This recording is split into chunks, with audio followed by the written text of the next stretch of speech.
Penso que en aquest terreny, i des dels anys que fa que visc aquí, crec que encara tenim molt camins que fer. Hem tingut la sort, la gran sort, que una figura com el Paco Candel ens hagi iniciat ja el camí des d'unes altres perspectives, però que ara, en aquest moment, i sobretot comparant o haver viatjat per altre lloc, jo trobo que el procés immigratori a Catalunya, no? Encara falta molt per fer, perquè ens coneixem, però no ens penetrem dins realment perquè hi hagi aquesta unitat i que no hi hagi ja, com es diria, mirades diverses.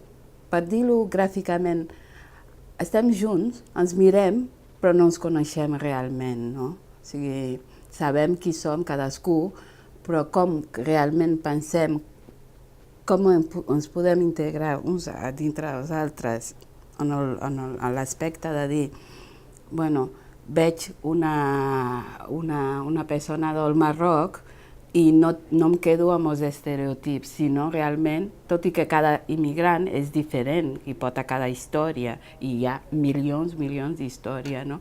Però genera aquesta simbiosi que fa que penso que encara estem lluny i que cal recórrer molt encara, no? La migració, clar, és el que deia, fa temps que estic vivint aquí, no? I llavors diria que he crescut i he anat mirant i he anat hi ha una paraula en castellà que m'agrada molt, no la sé ara en aquest moment en català, que es diu aprender, amb H al mig, no? Llavors he anat formant unes condicions o unes situacions molt particulars i que estigui adequada amb la meva manera de veure o que vull la vida, no? Què m'ha aportat aquest procés? Ha fet que, d'una part, donéssim més importància a la meva cultura per poder explicar-me, perquè me puguin entendre, perquè em puguin tenir en compte i perquè crec que és, si no, a partir de la llengua també, evidentment, perquè si no tens aquest instrument de la llengua no pots comptar d'explicació o de fer entendre l'altre, l'has de dominar una mica, tot i que nego sempre que dominar com un català ho domina és quasi impossible, no?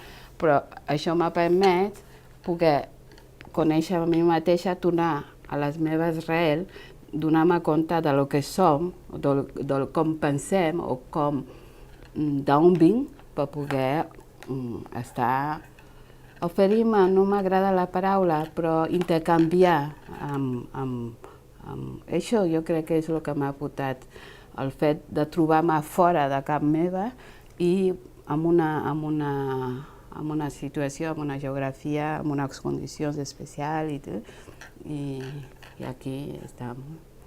La vull més potent encara, clar, Paco Candel, en aquell temps, ja se'm posa la pell de gallina perquè, clar, imagino tota aquella immigració interna de l'estat espanyol i el barri on vivia, també veure tot aquest canvi, en aquell moment ja va, però hem avançat perquè hi ha pobles que no s'ha vist mai a Catalunya i que ara estan, no?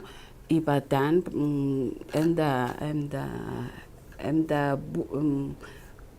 no és cohesionar-lo més, però hem de saber recollir aquest diàleg que proposava el Paco Candel i adequar-lo a als nous temps, diguéssim. Com s'ha de fer? Jo penso que escoltar i conviure és molt important i crec que encara hem avançat, és innegable, vull dir, però hem de cohesionar més i hem de fer, no sé, a partir d'algunes activitats. Explicaré una mica. No m'agrada, per exemple, que es fan activitat dient, vale, per exemple, el menjar, que per mi és molt important, perquè es pensa menjar, no, menjar també a darrere hi ha una sèrie de coses, no? Però per agafar, hi ha unes jornades dels bolivians, per exemple, o dels argentins, per exemple, o dels africans. Llavors es cuina, es menja, però no hi ha realment una penetració ni una d'això a darrere de tota aquesta activitat que diu menjar, diu música, diu llibre, diu lectura, diu de tot, no? Però no, què diria? No vull dir que no sigui franca aquest intercanvi, però no arriba on ha d'arribar, no sé.